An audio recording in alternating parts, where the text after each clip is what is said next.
तो हाँ जी, आपने मुझे ये डिटेल भेजी है। गौरव वर्मा आपका नाम है। इस डिटेल के हिसाब से आपकी कुंडली बनी है, मकर लग्न की कुंडली है और राशि आपकी है कुंभ।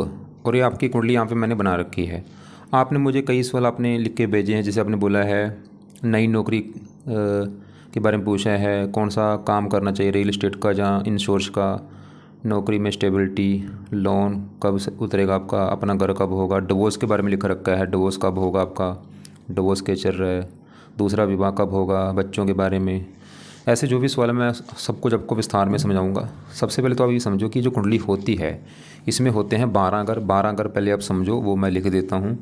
ये है आपकी कुंडली में पहला घर, ये है दूसरा घर, ये तीसरा घर, चौथा, पाँचवा, ये है छठा, सातवां, आठवां, नौवां घर, 10वां, 11वां और ये 12वां घर। अब ये जो 12 घर मैंने लिखे हैं, इन 12 घरों से आपके जीवन के बारे में कुछ ना कुछ पता किया जाएगा। जैसे कि इस पहले घर से हम पता करेंगे आपका जो शरीर है वो कैसा होगा, हेल्थ कैसी होगी, स्वभाव कैसा होगा, रंग रूप कैसा होगा। दूसरा घर आपके धन का है, तीसरा घर छोटे भाई बहनों का, चौथा घर आपकी माता, मकान, वाहन का है, पाँचवा घर बच्चों का, छठा घर है शत्रु, रोग, कर्जे का, सातवां घर आपकी पत्नी का है, आठवें घर से आपकी उम्र देखेंगे, नौवें घर से आपका भाग्य देखेंगे, 10वां घर काम काज का है, 11वां घर आमदनी लाभ और 12वें घर से आपके खर्चे देखे जाएंगे। तो आपने यहाँ पे मेरी दो बातें नोट करनी है। पहली बात, जो मैंने ये 12 घर लिखे हैं इनको याद कर लो। दूसरी बात, इन 12 घरों से जो कुछ देखा जाएगा वो याद कर लो।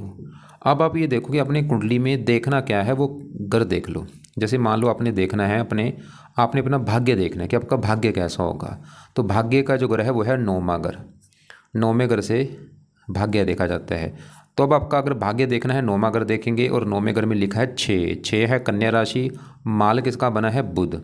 तो इस बुध को देख के डिसाइड होगा आपका भाग्य कैसा होगा। ऐसे ही अगर आपके मान लो छोटे भाई बहनों के बारे में जानना है, तीसरा घर होता है छोटे भाई बहनों का, तीसरे घर में नंबर लिखा है 12। 12 है मीन राशि, मालक बना गुरु। तो छोटे भाई बहनों के लिए तीसरा घर और तीसरे घर के मालक गुरु को देखना पड़ेगा। तो ऐसे ही जो भी कुछ देखना है कुंडली में वो घर देखना है और घर का जो मालक बना है वो मालक देखना है। अब देखो जी, आपको मेरा कहने का मतलब समझ आ चुका होगा। अब सवाल कि आपकी कुंडली है कैसी। तो आपकी अगर कुंडली की मैं बात करूं, आपकी कुंडली भाई मुझे अच्छी नहीं लगी। आपके काफ़ी ग्रह खराब हैं। टोटल 9 ग्रह होते हैं, तो आपके ज़्यादातर ग्रह मुझे खराब ही लगे हैं कुंडली में। अच्छे ग्रह बिल्कुल कम हैं, है ही नहीं। अच्छे ग्रह के 2 ग्रह अच्छे हैं, बाकी ज़्यादा ग्रह आपके खराब हैं। कई कुंडली में दोष बने हैं। जैसे यहाँ पे सूर्य शनि बैठे, ये एक दोष बनता है पित्तर दोष। राहु केतु कुंडली में आंशिक काल सर्प दोष लेके बैठे हैं। और भी यहाँ पे मंगल बुध शुक्र 8वें ग्रह बैठे हैं। अब ये जो 9 ग्रह हैं इनका जो असर है वो हमारे जीवन के ऊपर हमेशा रहता है, लेकिन ये अपना असर खासकर ज़्यादा कब देते हैं, जब इनकी दशा हमारे ऊपर आती है। तो सवाल कि अभी आपके ऊपर इन ग्रहों में से सबसे बड़ा असर किस ग्रह का है, वो मैं बोलूँगा शनि ग्रह का है। क्योंकि शनि की आपके ऊपर चल रही है बड़ी महादशा। कब चली है? ये आपके ऊपर 2013 में चली थी, ख़त्म जाके 2032 में होगी। तो क्योंकि मैंने जैसे अभी बोला कि ये ग्रह ज़्यादा असर देते हैं दशा में, तो आपके ऊपर मतलब शनि का असर ज़्यादा है क्योंकि उसकी है महादशा। अब शनि का असर कितना है आपके ऊपर? ये है 80%। मतलब अभी आपकी लाइफ में जो चीज़ें हो रही हैं, जो कुछ हो रहा है, वो कारण बड़ा ये शनि ग्रह है। और कुछ असर होता है जिसकी होती है अंतरदशा, वो है आपके ऊपर चली चंद्रमा की। ये 7 महीना 24 में चली है, पिछला 1 साल हो चुका है। अभी दूसरा महीना 26 में अगले साल में जाके ख़त्म होगी। तो दूसरे नंबर पे आपके ऊपर असर चंद्रमा का है। वैसे वो असर कम है, लेकिन बड़ा असर शनि का है। एक आपके ऊपर भाई साढ़े सती भी चल रही है पिछले 5 साल से, अभी भी 2.5 साल की पड़ी है, क्योंकि साढ़े सती 7.5 साल की होती है। तो सबसे क्योंकि पहले आपके ऊपर देखो जी, मैंने जैसे बोला एक बात दोबारा मेरी बात फिर समझ लो कि जो 9 ग्रह हैं आज भी आपके ऊपर सभी 9 ग्रहों का असर है। मतलब आज भी आपके ऊपर राहु का असर है, चंद्रमा, सबका असर आज भी है। बस ज़्यादा असर जो मैं बोल रहा हूँ, मतलब इन ग्रहों से सबसे ज़्यादा असर आपके जीवन के ऊपर है वो शनि ग्रह का है, क्योंकि उसकी है महादशा। अब सवाल ये है कि शनि आपका अच्छा है या बुरा है। तो शनि की बात करेंगे। शनि जहाँ बैठा है वो है 7वां घर, और 7वां घर है आपकी पत्नी का घर। अगर आपकी पत्नी देखनी है तो पत्नी का घर ये 7वां घर होता है। और आपको मैंने अभी एक फार्मूला बोला था, घर का मालक देखना है। तो मान लो आपकी हमने पत्नी देखनी है तो हमें ये 7वां घर देखना पड़ेगा। और 7वें घर का जो मालक है, 7वें घर में क्या लिखा है? 4 है कर्क राशि, मालक बना ये चंद्रमा। तो आपकी पत्नी के लिए हमें इस चंद्रमा को देखना पड़ेगा, क्योंकि ये 7वें घर का मालक है चंद्रमा। और चंद्रमा के अलावा 7वें घर में देखो आके शनि और सूर्य बैठे, इन दोनों को भी देखना पड़ेगा आपकी पत्नी के लिए। तो आपको मेरी बात समझ आ रही होगी कि पत्नी का घर है 7वां, उस घर का मालिक चंद्रमा भी हमने देखना है, और पत्नी घर में आके बैठा जो शनि और सूर्य है उसको भी देखना पड़ेगा। तो अभी हम पहले यहाँ पे शनि की बात करेंगे। एक मेरी बात और नोट कर लो, ये ग्रह अच्छे बुरे होते क्यों, या सवाल ये भी है। ये जो 9 ग्रह हैं, अगर अपने घर में बैठे हैं, अपने घर में बैठ के बहुत अच्छे फल देते हैं। दोस्त का घर हो वहाँ पे भी अच्छे फल देंगे, उच्च का बैठे हैं वहाँ पे भी अच्छे फल देंगे। लेकिन अगर ये ग्रह नीच के बैठे अच्छे फल नहीं देते, या दुश्मन के घर में जाके बैठे हो वहाँ पे भी दिक्कतें पैदा करते हैं। अब शनि जो बैठा है वो 7वां घर है, और वहाँ पे जो 4 लिखा है ये चंद्रमा के घर में बैठा है, और शनि चंद्रमा को अपना मानता है दुश्मन। दुश्मन के घर में आके बैठे, इसकी वजह से शनि आपका इस 7वें घर को कर देगा खराब। और साथ में सूर्य के बैठे यहाँ पे, जब भी सूर्य शनि देखो एक साथ बैठते हैं एक दोष बनता है, इसे कहते हैं पित्तर दोष। वैसे ही अगर ये 10वें घर में या 9वें घर में हो वहाँ पे बनता है संपूर्ण पित्तर दोष, लेकिन ये भी बनेगा आंशिक पित्तर दोष, मतलब कम मात्रा वाला पित्तर दोष बना है 7वें घर में। अब शनि देखो जी बैठा है 7वें घर में है, पत्नी का घर है और दुश्मन का घर है। जैसे मैंने आपको एग्जाम्पल समझाता हूँ, मान लो मेरा घर है, मैंने एक घर बना लिया है, घर में आ चुका है मेरा एक दुश्मन, दुश्मन घर में एंटर कर चुका है, तो घर में आके क्या करेगा वो, घर में मेरा घर की हानि कर देगा, घर में चोरी कर लेगा, घर में मेरी टीवी तोड़ देगा, फ्रिज तोड़ देगा। वो काम यहाँ पे शनि करेगा 7वें घर में। 7वें घर में बैठा पत्नी का घर, और वहाँ पे चंद्रमा का घर है दुश्मन का घर। तो शनि आपकी पत्नी को लेकर दिक्कतें पैदा करेगा भाई। आपको सबसे बड़ी दिक्कत जो शनि देगा, पत्नी को लेकर दिक्कत आएगी आपकी। पत्नी से लड़ाई झगड़े होना, पत्नी से मनमुटाव होना, या पत्नी का बीमार होना, या पत्नी से डिवोर्स हो जाना। जो आपने मुझे बोला भी था कि जो आपका डिवोर्स केस चल रहा है वो कारण ये यहाँ पे ये शनि दे रहा है, आपकी जो मैरिज लाइफ में दिक्कत आ रही है भाई। ऊपर से देखो शनि की दशा भी चल रही है आपकी। और ये 7वां अगर डेली की इनकम का भी होता है, तो आपको डेली की इनकम को भी लेकर दिक्कतें पैदा करेगा, जो आपकी रोजाना की इनकम है। अब शनि बैठे इस घर में 7वें घर में आके है जरूर, लेकिन शनि के इस कुंडली में अपने 2 घर हैं। एक तो शनि का अपना घर है ये पहला घर, और ये दूसरा घर। पहला घर जो है भाई ये आपका घर है, मतलब जैसे 7वां घर तो पत्नी का घर था, ये पहला घर आपका घर है। मतलब आप जो है आप गौरव हैं, तो गौरव कैसा होगा पहला घर से देखा जाएगा। गौरव का शरीर कैसा, रंग रूप कैसा, पर्सनैलिटी, सर मस्तक, पहला घर। और पहले घर में 10 लिखा है, मालक शनि। तो आपके बारे में जानना है, शनि को देखना पड़ेगा। और शनि बैठा है 7वें घर में। वैसे शनि की 3 दृष्टियाँ हैं। तीसरी दृष्टि यहाँ से बैठा अपनी तीसरी दृष्टि डालेगा 9वें घर के ऊपर। यहाँ पे मित्र राशि 9वें घर का वैसे अच्छा करेगा, कुछ मतलब भाग्य साथ देगा हल्का सा शनि की वजह से। 7वीं दृष्टि पड़ेगी पहले घर के ऊपर, जो कि अपना घर है। पहले घर का भी अच्छा कर देगा आपका, मतलब शरीर अच्छा, स्वभाव, रंग रूप, पर्सनैलिटी, सर मस्तक अच्छा। और शनि आपकी 10वीं दृष्टि डालेगा चौथे घर के ऊपर। यहाँ पे जो 1 लिखा है मेष राशि, ये है शनि की नीच राशि। इस चौथे घर की शनि हानि ज़्यादा करेगा भाई। सबसे ज़्यादा खराब शनि चौथे घर को करेगा, जो कि नीच राशि है। और चौथा घर आपकी है माता, मकान, वाहन का घर। मतलब शनि की वजह से आपको माता संबंधी भी कुछ ना कुछ दिक्कतें आएंगी, मकान को लेकर दिक्कतें आएंगी, वाहन को लेकर दिक्कतें, भूमि जमीन जायदाद, नौकर चाकर, इन संबंधी भी दिक्कतें आएंगी आपको। और शनि मैंने जैसे बोला, एक तो पहले घर का मालक है और ये दूसरे घर का भी मालक है। और ये दूसरा घर जो है ये धन का घर होता है। अगर आपके हमने धन के बारे में जानना है, दूसरे घर में क्या लिखा है 11 कुंभ राशि, मालक शनि। तो धन का मालक शनि, क्योंकि दुश्मन घर में बैठा है, ऊपर से अस्त भी है, तो धनहीन योग भी यहाँ पे बना है, धन संबंधी भी दिक्कतें आपको देगा। तो शनि की वजह से देखो जी, एक तो बना है लग्नेश है, लगन दोष बना है, लाइफ में स्ट्रगल भी कराएगा। धन का मालक धनहीन योग, धन संबंधी दिक्कतें आना। और सबसे बड़ी दिक्कत पत्नी को लेकर दिक्कतें आना। चौथे घर को देख रहा है, माता, मकान, वाहन को लेकर दिक्कतें आना। और इस हाथ में बैठ के पित्तर दोष भी बना है। ये जो दोष है पित्तर दोष, इसका क्या नुकसान होता है, लाइफ में आगे बढ़ने नहीं देता। बहुत ज़्यादा बंदे को स्ट्रगल करना पड़ता है, दिक्कतें, परेशानियाँ, भाग्य किस्मत साथ देती नहीं। मतलब कुल मिला के बस आपको मैं ये बोलूँगा कि अगर आपने भाई शनि को सही कर लिया ना, लाइफ में चेंज आ जाएगा। वैसे तो आपके और भी ग्रह काफ़ी ख़राब हैं, लेकिन शनि के उपाय आपको मैं बोलूँगा ज़्यादा करो। क्यों? क्योंकि आपके ऊपर देखो शनि का है बड़ा असर। अभी आपके जीवन में जो चीज़ें हो रही कारण ये शनि ग्रह है, और अभी भी दशा देखो 32 में ख़त्म होनी है। और दूसरा कारण आपकी चल रही है साढ़े और ये साढ़े किसकी होती है, ये भी शनि की होती है। पिछले 5 साल हो चुके हैं चली को, अभी भी 2.5 साल की पड़ी है। साढ़े भी देखो जी लाइफ में जब भी आती दिक्कतें पैदा करती है। कई चीज़ अच्छी भी होती हैं लेकिन बुरी भी होती हैं। तो अब सवाल कि शनि के लिए क्या किया जाए ताकि शनि का जो बुरा फल है वो आपको ना मिले, अच्छे फल दे। और शनि को अगर आप उपाय करेंगे फायदे क्या होंगे लिख लो, क्योंकि शनि पत्नी घर में बैठा, पत्नी वाली दिक्कतें आपको नहीं आएंगी। शनि आपके चौथे घर को जो देख रहा है, चौथे घर की हानि कर रहा है, वो हानि नहीं होगी। मतलब आपको माता, मकान, वाहन को लेकर दिक्कतें नहीं आएंगी। धन का मालक है, धन को लेकर दिक्कतें नहीं आएंगी, धन आएगा लाइफ में। शरीर का मालक है, हेल्थ अच्छी होगी, और भी आपकी इनकम बढ़ेगी। और भी कई फायदे, लगन दोष जो बना है वो खत्म होगा, ये जो पित्तर दोष बना है वो खत्म होगा शनि को उपाय करने से। अब शनि के जो उपाय हैं वो आपने जो करने हैं, पहला उपाय है आप शनि मंत्र जाना शुरू कर दो भाई। जितना हो सकता है शनि मंत्र जाओ। अगर रोजाना जा सकते हो रोजाना जाओ, या शनिवार को जरूर जाओ, या हफ्ते में 3-4 दिन जाया करो। पहला उपाय तो ये होगा। और जाके वहाँ पे प्रार्थना करो कि आपके मैं मंत्र इसलिए आया हूँ, हे शनि देवता जी, कि आपकी चल रही मेरे ऊपर महादशा और आपकी चल रही साढ़े सती, और मैं चाहता हूँ मेरी लाइफ की जो भी दिक्कतें आ रही हैं वो मेरी दूर हो जाएँ, मुझे आप अच्छे फल दो। प्रार्थना करो वहाँ पे जाके। दूसरा उपाय है, आप शनि का कम से कम मंत्र जाप करो 1-2 माला। वैसे तो कई उपाय हैं, क्योंकि आपको मैंने अभी और भी उपाय बताने हैं। और एक बात मेरी भाई और नोट कर लो, आपने मुझे बोला था आप शायद एक पता नहीं बृहस्पतिवार का कोई व्रत रखते हैं। भाई ऐसे तो काम चलेगा नहीं। खाली ये मैं सोचो कि एक ही काम कर रहा हूँ काम चलेगा, भाई आपके ग्रह बहुत ज़्यादा ख़राब है। आपको अगर लाइफ में चेंज लाना है, आगे बढ़ना चाहते हो, घर लेना है, सब कुछ लेना है, तो पाठ पूजा करने पड़ेंगे। दूसरा कोई ऑप्शन नहीं है। 24 घंटे होते हैं पूरे दिन में। 24 घंटे में आप समझ लो आपने 1 घंटा भगवान के लिए निकालना ही निकालना है। आधा घंटा सुबह, आधा घंटा शाम। मतलब अभी क्योंकि आपको मैं और भी पाठ पूजा भी बताने हैं। तो पहला मैंने भी बोला शनि का मंत्र जाना है। दूसरा है शनि का मंत्र करना है 1-2 माला रात के समय। मंत्र है ओम शम शनिश्चराय नमः। तीसरा है शनि चालीसा का पाठ पढ़ लिया करो।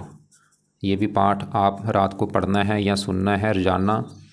चौथा उपाय है, आप हो सके अगर आपको आता है तो शनिवार को व्रत रखो, कथा करो। और व्रत में आप दिन में कुछ नहीं खाना, रात को ही भोजन करना होता है। पांचवा उपाय है, आप शनि देवता की आरती किया करो। आरती देखो जी, यूट्यूब आपको सर्च करना, वहाँ पे लिखना आरती निकल आएगी। शनि देवता की आरती लिख लेना, निकल आएगी। वो आरती चाहे पढ़ लो चाहे सुन लो। कब? ये पाठ पूजा करने के बाद, क्योंकि आरती लास्ट में होती है। तो यहाँ पे वैसे और भी उपाय हैं, क्योंकि उपाय फिर ज़्यादा हो जाएंगे। आपको मैंने कोई अभी और भी उपाय बताने हैं। फिलहाल शनि के यही उपाय आप करो कि शनि मंत्र जाना शुरू कर दो। ये बेस्ट उपाय है। और मंत्र कर लो 1-2 माला रात को, शनि चालीसा पढ़ लो रात को, या सुनना है। व्रत मैं आपको फोर्स नहीं करूँगा, रखना रख लो भाई, नहीं तो आपकी मर्जी है। लेकिन मैं बोलूँगा गुरु के व्रत को छोड़ दो। जो रख रहे हो उसको तो, उसका तो रोल ही नहीं है आपके ऊपर, वो वैसे आप टाइम वेस्ट कर रहे हो। ये रखो शनि का व्रत, कथा करो, आरती शनि देवता की कर लिया करो। अब आगे बढ़ते हैं। तो अभी हमने देखो जी आपका शनि देखा जो कि यहाँ पे बैठा है पत्नी घर में, और इसी के साथ देखो सूर्य बैठा है। अब सूर्य की भी बात कर ही लेते हैं कि सूर्य कैसा है। सूर्य बैठा है 7वें घर में पत्नी घर में, और ये जो 4 लिखा है चंद्रमा का घर है। सूर्य क्या है, चंद्रमा को अपना मानता है दोस्त, है तो दोस्त का घर। दोस्त के घर में आया एक मेहमान बन के, लेकिन सूर्य भी आपको बुरे फल देगा। उसका कारण क्या है? पहला कारण है सूर्य इस कुंडली में, सूर्य का जो अपना घर है वो है ये 8वां घर। 8वां घर जो है एक खराब घर होता है। 8वें घर में देखो नंबर लिखा है 5। यह है सिंह राशि, मालिक सूर्य है इसका। सूर्य मतलब 8वें खराब घर का मालिक होके पत्नी घर में आके बैठा है। और 8वां घर किसका होता है? 8वें घर से मृत्यु कष्ट देखते हैं, लंबी बीमारी देखते हैं, दुर्घटना, गुप्त रोग, मतलब ये चीज़ें। 8वें घर का मालिक कहाँ बैठा है? जाके पत्नी घर में। मतलब 8वां घर में जैसे बोले बीमारी चलेगी पत्नी घर में। 8वां घर मृत्यु कष्ट चला गया पत्नी घर में। और सूर्य है भी शनि के साथ बैठ के जो दोष बने हैं पितर दोष, वो भी कारण हो गया। मतलब सूर्य भी आपको पत्नी को लेकर दिक्कतें पैदा करेगा। पत्नी का बीमार होना, या पत्नी से लड़ाई झगड़े होना, पत्नी का क्रोधी होना, जिद्दी होना। और ये लगन को देख रहा आपकी भी हेल्थ खराब कर देगा। इसके बारे में आपको थोड़ा सा मैं दिखा भी देता हूँ शास्त्रों में क्या लिख रखा है।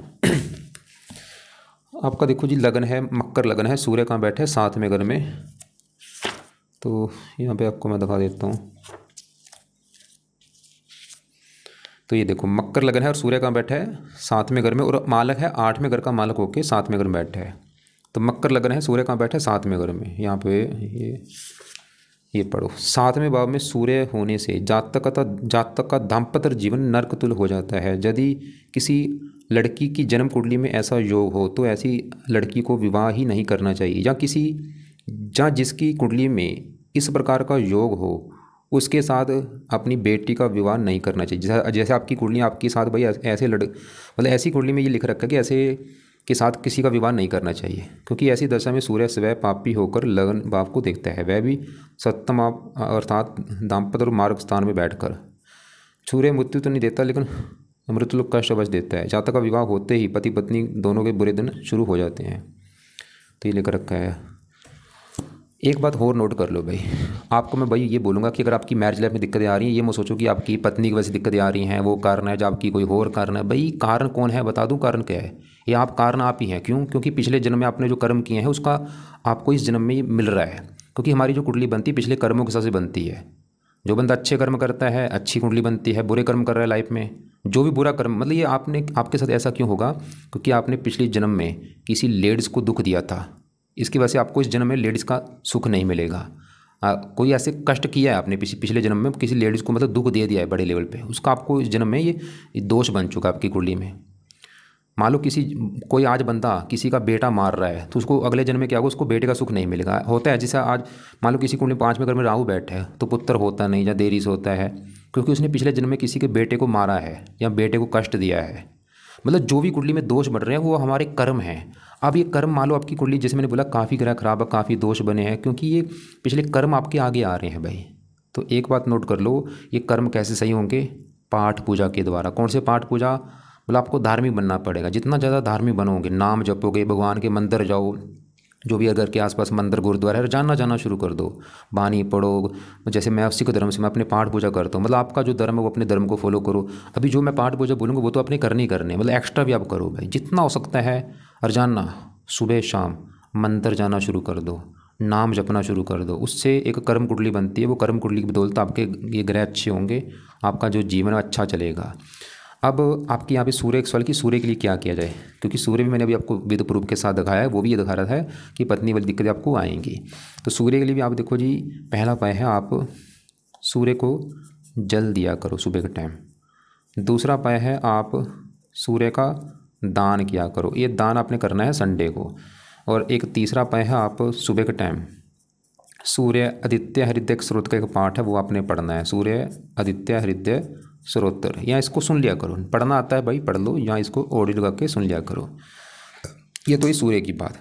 अब आगे बढ़ते हैं। आपका देखो जी, ये जो केतु राहु है ये लेके बैठे हैं कुंडली में काल सर्वदोष। एक होता है काल सर्वदोष, एक होता है आंशिक काल सर्वदोष।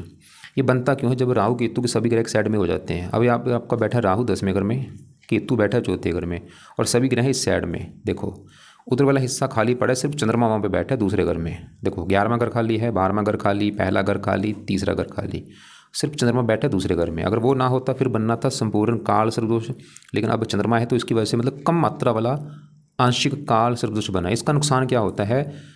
राहु केतु जिन घरों में बैठे हैं उन घरों की हानि करेंगे। जैसे राहु आपका बैठा है 10वें घर में और केतु बैठा है 4थे घर में, तो केतु 4थे घर की हानि कर देगा, 4थे घर को खराब करेगा, और राहु 10वें घर को खराब करेगा। जैसे 10वां घर, पहले राहु की मैं बात करता हूँ। 10वां घर जो है ये काम काज का घर होता है, आपके जो भी काम काज करोगे, नौकरी कारोबार। 10वां घर आपके पिता का भी है, सरकार यहाँ से देखते हैं, मान प्रतिष्ठा।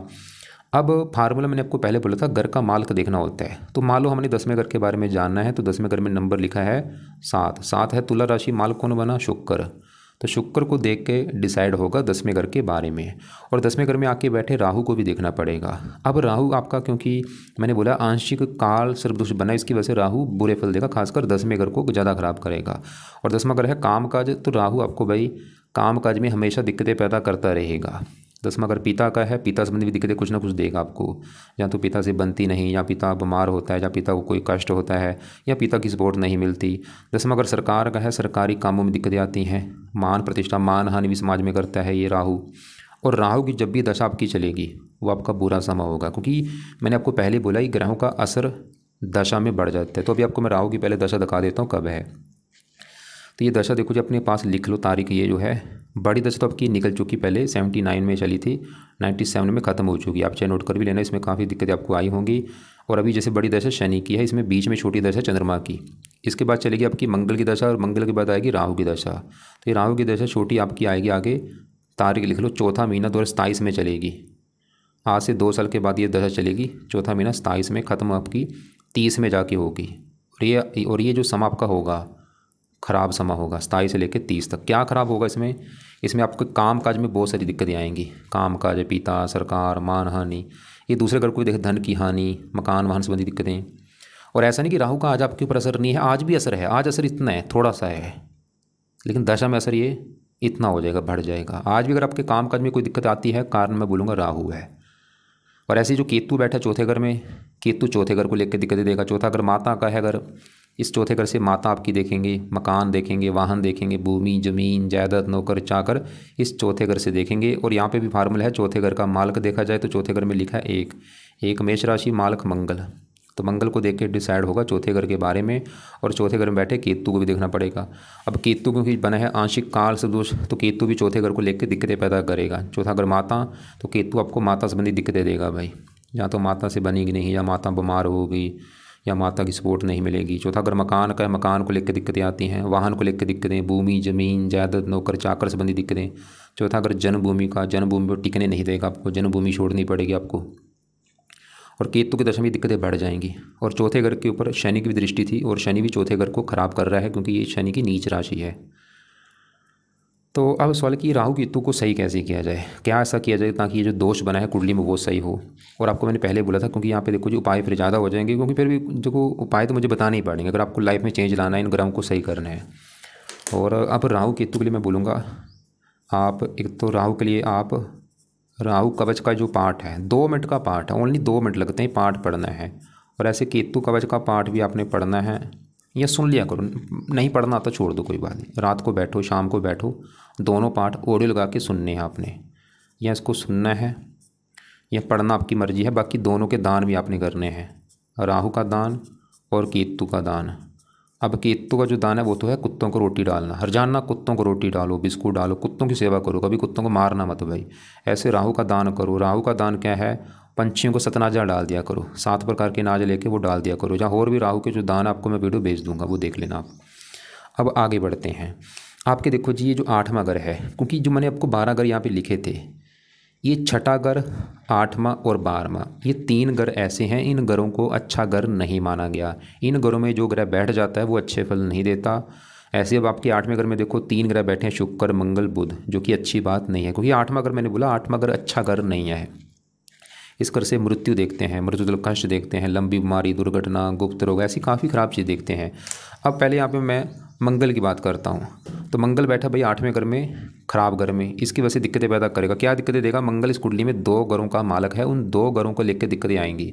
और वो 2 घर कौन से, एक तो मंगल का घर है ये चौथा घर जहाँ पे केतु आके बैठा है। चौथे घर में जो 1 लिखा है ये मेष राशि, इसका मालक मंगल है। तो मंगल भाई चौथे घर का है मालक। चौथा घर किसका था, माता मकान वाहन, मतलब मंगल आपको जो दिक्कतें देगा, माता मकान वाहन जमीन जायदाद, इनको लेके दिक्कतें परेशानियाँ आएंगी आपको। और मंगल इस 11वें घर का भी मालक है, जहाँ पे 8 लिखा है मालक मंगल। 11वां घर आमदनी का होता है, लाभ, आमदनी को लेकर दिक्कतें आना, लाभ भंग योग बना, कामों में लाभ ना होना।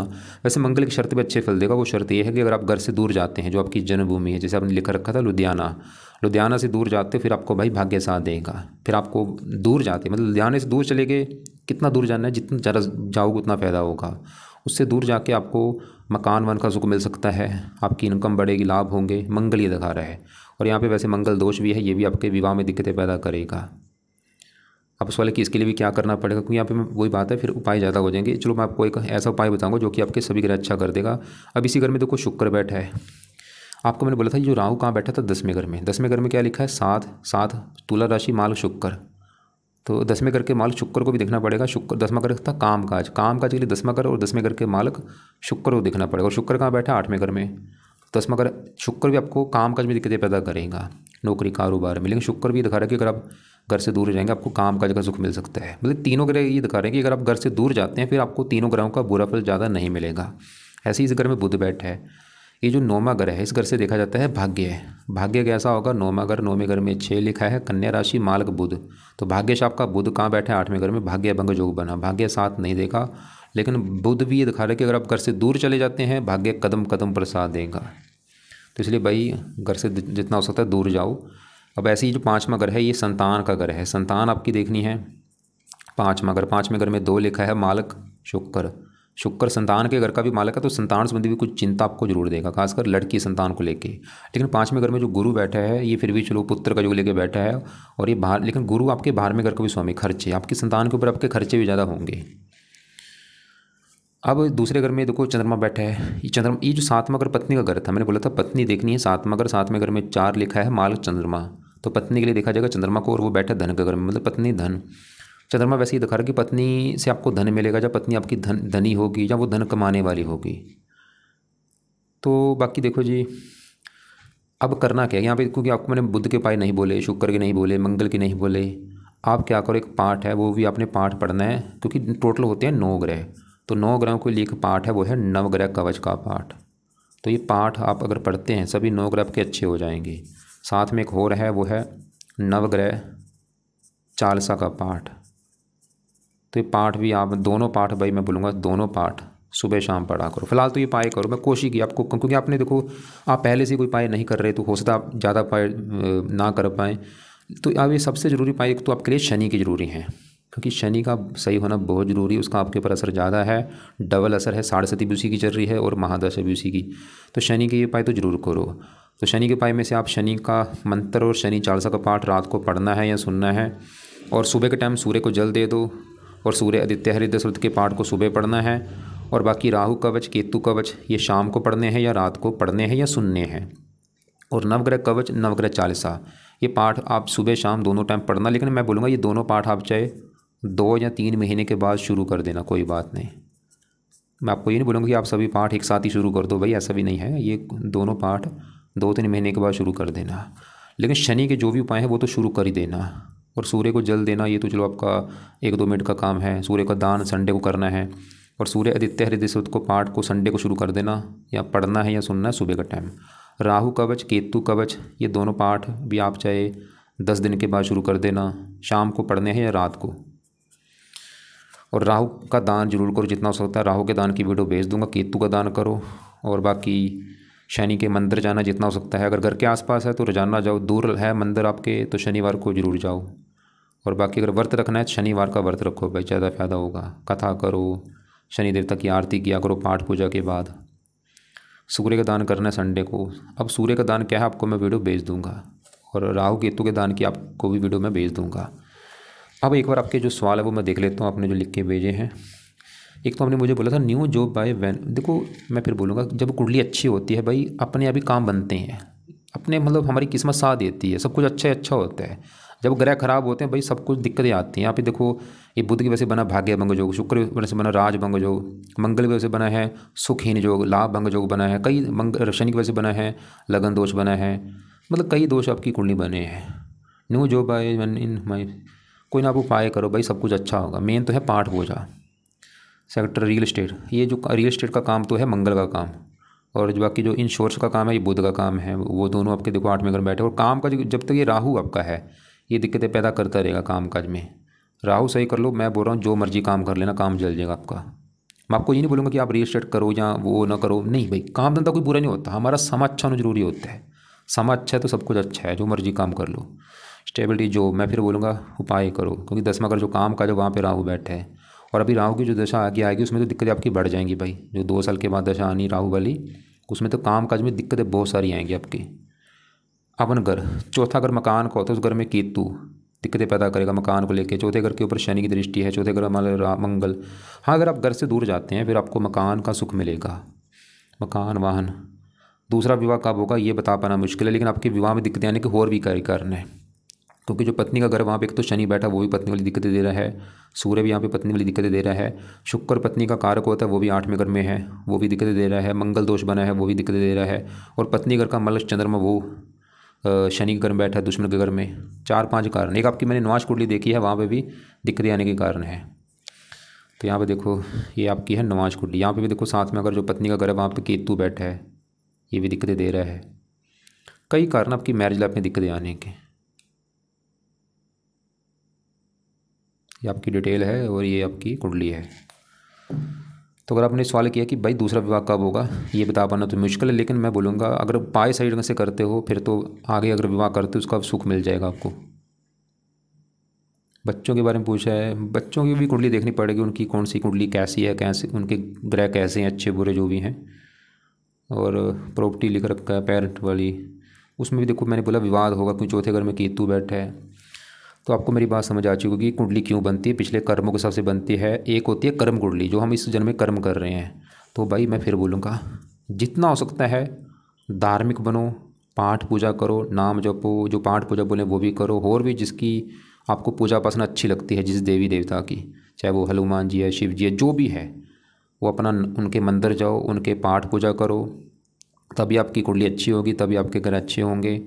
और बाकी बुरे कर्मों से बचो, बेईमानी करने से बिल्कुल बचो, मीट खाने से बचो, अगर खाते हो बंद कर दो मीट, उससे आपके ग्रह और ख़राब होंगे। अंडे खाने बंद कर दो, शराब पीनी बंद कर दो, नशे करने बंद कर दो, गाली गलौज किसी को मत करो, उससे भी ग्रह ख़राब होंगे। और अभी शनि की दशा में शराब मत पीना, शनि ज़्यादा ख़राब होगा आपका।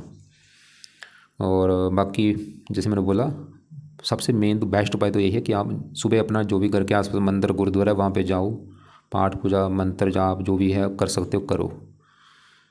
तो बाकी आप ऐसा करना, आपको लग रहा है कि अभी भी कोई बात समझ नहीं लग रही, कुछ पूछना है आपने, तो आप मुझे कॉल करके पूछ लेना, या आपका जो सवाल होगा वो व्हाट्सएप पर मुझे लिख के भेज देना आप।